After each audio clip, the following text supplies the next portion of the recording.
Hello students, welcome to Vidyagiri. मैं आपकी हिंदी की टीचर। हम लोग हिंदी में पढ़ रहे थे श्रम विभाजन और जाति प्रथा। श्रम विभाजन और जाति प्रथा बाबा साहब भीमराव अंबेडकर के द्वारा लिखित एक निबंध है। उसमें हम लोग पूरे चैप्टर पढ़ लिए थे और कुछ क्वेश्चन आंसर किए थे। यहाँ 1 से 4 तक कर चुके थे।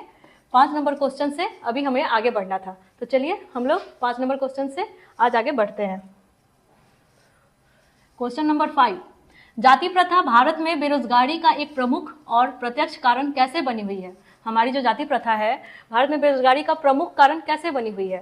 तो भारत की जाति प्रथा लोगों को कोई ऐसा काम करने नहीं देती है जो उसके पूर्वज या उसके जाति के लोग नहीं किए हैं, और इसी वजह से काम की कमी होने से लोगों में बेरोजगारी आ जाती है। भारत की जो जाति प्रथा है, जो उसके पूर्वज काम करते हैं उसी काम को उसे करने के लिए बोलती है, और वो काम अगर किसी को नहीं आता है तो वो काम अच्छे से नहीं करता है, तो वो नहीं काम कर पाता है, तो जिसकी वजह से लोगों में बेरोजगारी आ रही है। 6 नंबर क्वेश्चन, लेखक आज के उद्योगों में गरीबी और उत्पीड़न से भी बड़ी समस्या किसे मानते हैं और क्यों। उद्योगों में गरीबी और उत्पीड़न से भी बड़ी समस्या किसे माना जाता है। तो लेखक गरीबी और उत्पीड़न से भी बड़ी समस्या जातिवाद को मानते हैं।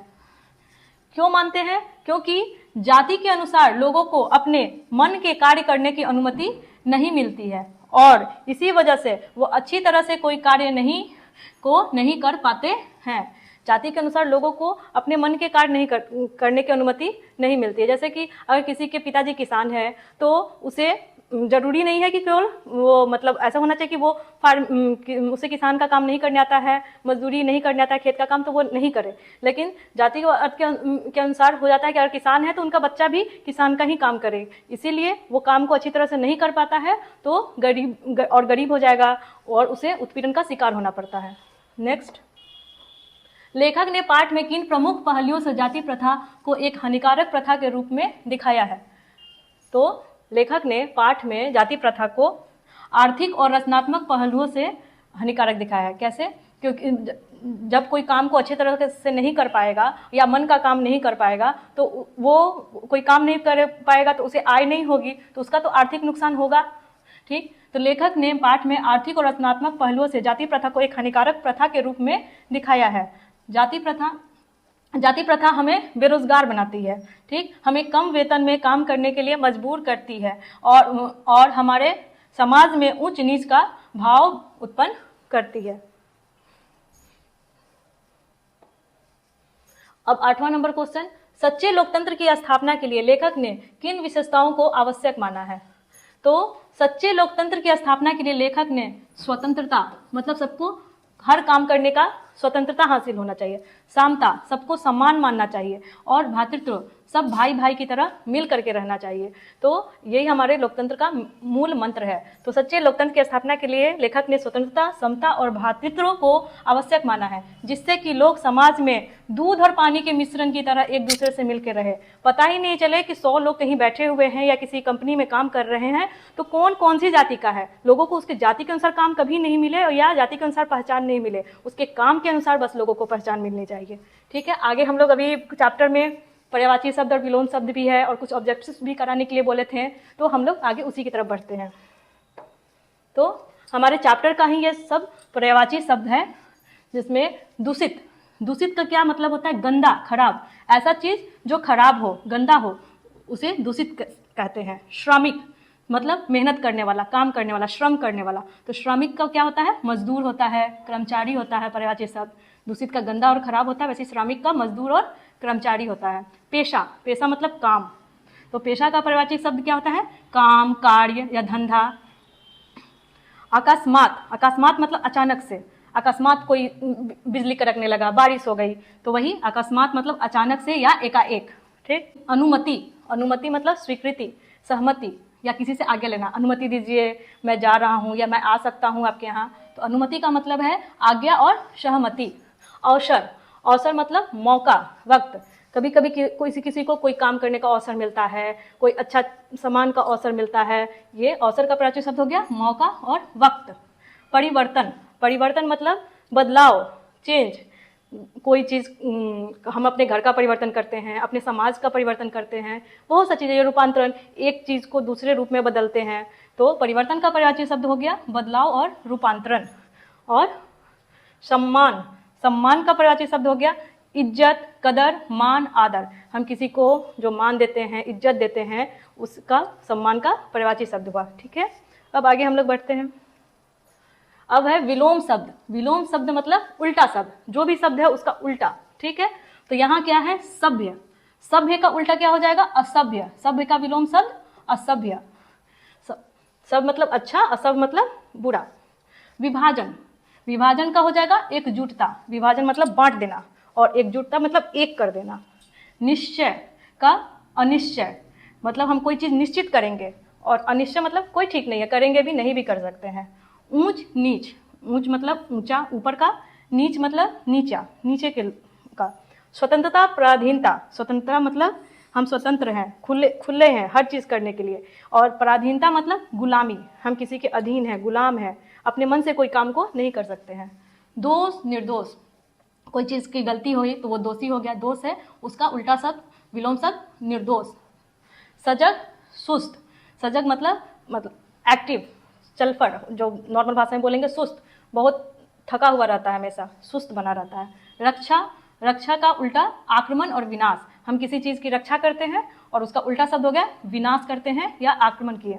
पूर्व निर्धारण, पूर्व निर्धारण का पश्चात निर्धारण। पूर्व निर्धारण मतलब कोई चीज़ पहले से निर्धारित, और पश्चात निर्धारण मतलब कोई चीज़ बाद में निर्धारण किया गया। समझ में आया? ठीक है, अब आगे चलते हैं। अब हमारे कुछ ईयर्स पहले, मतलब बोर्ड में ये इस चैप्टर से जितने भी क्वेश्चंस ऑब्जेक्टिव के रूप में पूछे गए हैं उसको हम लोग देखते हैं। पहला क्वेश्चन, भीमराव अंबेडकर किसके प्रोत्साहन पर उच्चतर शिक्षा के लिए न्यूयॉर्क गए थे? भीमराव अंबेडकर जी अपने हायर स्टडी, उच्चतर शिक्षा के लिए पढ़ाई करने विदेश गए थे। भीमराव जी बड़ौदा नरेश के, आंसर इसका बी हो जाएगा, बड़ौदा नरेश के प्रोत्साहन पे, जो उस समय बड़ौदा राज्य के जो नरेश थे उनके प्रोत्साहन पे न्यूयॉर्क गए थे। दूसरा क्वेश्चन, द अनटचेबल किनकी रचना है? जो अनटचेबल है बुक, वो कौन लिखे हैं? तो हम लोग पढ़े हैं अनटचेबल बुक किसने लिखा है, हमारे भीमराव अंबेडकर जी ने। तो इसका आंसर सी हो जाएगा। ठीक है, और ये 2024 में पूछा है, देखिए सबका ईयर वाइज दिया हुआ है, कौन सा क्वेश्चन किस ईयर में पूछा गया है। उच्चतर शिक्षा के लिए भीमराव अंबेडकर किस देश में गए? तो भीमराव अंबेडकर सबसे पहले अमेरिका गए थे, और उसके बाद की शिक्षा के लिए वो इंग्लैंड गए थे। तो इसका आंसर अमेरिका होगा, डी। ठीक है, उसके बाद है जाति पाति तोड़क मंडल का वार्षिक सम्मेलन किस वर्ष हुआ था? लाहौर में हुआ था ना जाति पाति तोड़क मंडल का सम्मेलन, उसी में जो हमारा बुक लिया गया है वो सम्मेलन के बाद ही, वो सम्मेलन जब स्थगित हो गया था तो वहाँ जो भाषण था उसी को हमारे भीमराव अंबेडकर जी ने एक बुक के रूप में तैयार किया था। तो जाति पाति तोड़क मंडल 1936 में हुई थी, इसका आंसर बी। बाबा साहब भीमराव अंबेडकर का जन्म कब हुआ था? ये तो हम लोग पढ़े थे, आप लोग सोचिए, याद है किसी को बाबा साहब भीमराव अंबेडकर का जन्म कब हुआ था? 14 अप्रैल 1891, ये है बाबा साहब भीमराव अंबेडकर का जन्म। 14 अप्रैल 1891 ईस्वी में हमारे बाबा साहब भीमराव अंबेडकर का जन्म हुआ था। छठा क्वेश्चन है इससे, श्रम विभाजन और जाति प्रथा के लेखक कौन है? ये तो बहुत ईजी है, अभी अभी हम लोग चैप्टर का ही नाम है श्रम विभाजन और जाति प्रथा, तो इसके लेखक कौन हो गए? भीमराव अंबेडकर। ठीक है, सातवां क्वेश्चन है, भीमराव अंबेडकर किस विडंबना की बात करते हैं?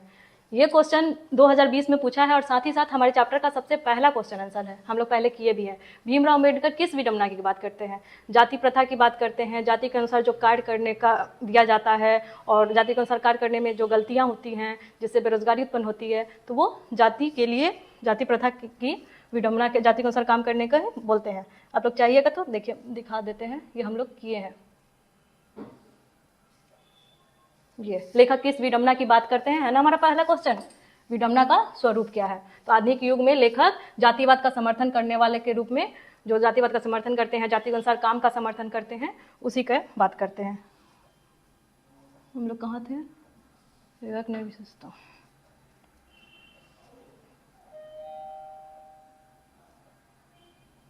भारत में जाति प्रथा, नहीं, हाँ ये क्वेश्चन किए थे 7वां नंबर, अभी 8वां में। भारत में जाति प्रथा का मुख्य कारण क्या है? देखिए ये क्वेश्चन भी 2021 में पूछा गया है। भारत में जाति प्रथा का मुख्य कारण क्या है? सोचिए, गरीबी है, उद्योग धंधे में कमी है, अमीरी है या बेरोजगारी है? क्या होगा? जाति प्रथा के अनुसार काम करने से सबसे ज़्यादा लोग बेरोजगार होंगे, क्योंकि वो अपने जाति के अनुसार काम नहीं कर काम करने को ही दिया जाएगा और वो नहीं आएगा करने, तो काम ही नहीं करेंगे तो बेरोजगारी बढ़ेगी, सबसे अधिक बेरोजगार होंगे।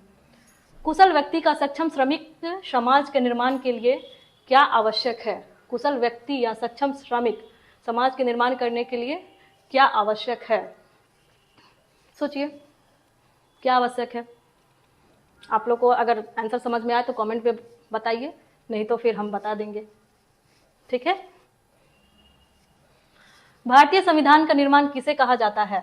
भारतीय संविधान का निर्माण किसे कहा जाता है? ये हमने पढ़ाया है कि बाबा साहब भीमराव अंबेडकर को हम लोग भारतीय संविधान का जनक कहते हैं, यानी निर्माता कहते हैं। तो भारतीय संविधान का निर्माता किसे कहते हैं?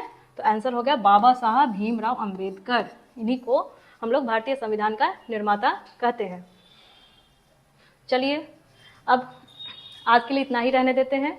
और वो जो एक क्वेश्चन था, ये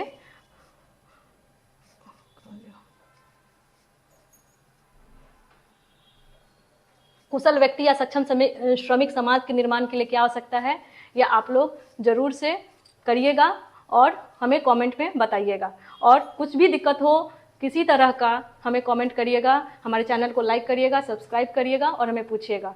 हम आपके हर दिक्कतों को समझेंगे और उसका उत्तर देंगे, ठीक है। और आप लोग अच्छी तरह से पढ़ाई कीजिए, आगे बढ़िए और ऐसे ही हमारे साथ बने रहिए। थैंक यू, धन्यवाद।